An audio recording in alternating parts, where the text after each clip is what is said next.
జనం కోసం కష్టపడే నాయకుడు పవన్ కళ్యాణ్. సినిమా డబ్బులు వస్తున్నా సరే పక్కన పెట్టి మరి ప్రజల కోసం వచ్చిన నాయకుడు పవన్ కళ్యాణ్. త్యాగాలు చేసిన నాయకుడు పవన్ కళ్యాణ్. రాష్ట్రం అంటే అపారమైన ప్రేమ ఉన్న నాయకుడు పవన్ కళ్యాణ్.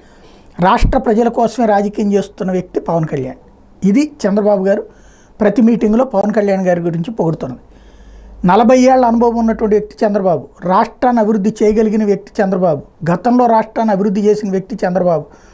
అంతటి అపారమైనటువంటి అనుభవం ఉన్నటువంటి వ్యక్తే ఈ రాష్ట్రానికి అవసరం. రాష్ట్రం బాగుపడాలంటే చంద్రబాబు నాయుడు వల్ల మాత్రమే సాధ్యం. ఇది పవన్ కళ్యాణ్ చెప్తున్నటువంటి మాట. ఇద్దరూ చంద్రబాబును చూసి నేను తోడొచ్చాను అని చెప్పి పవన్ కళ్యాణ్ తోడున్నాడు కాబట్టి నాకు ఓటేయండి అని చంద్రబాబు నాయుడు కూటమికి ఓటేయమని అడుగుతున్నటువంటి రీతిలో ఇంతకుముందు ద్వేషం ఇవన్నీ పక్కకు వెళ్ళి ఒకళ్ళనొకళ్ళు పొగుడుతా సాగుతున్నటువంటి ఈ ప్రయాణపు ఫలితం 2024 అధికారం ఖాయమని నమ్ముతున్నారు. ఏం జరుగుతుందో చూడాలి.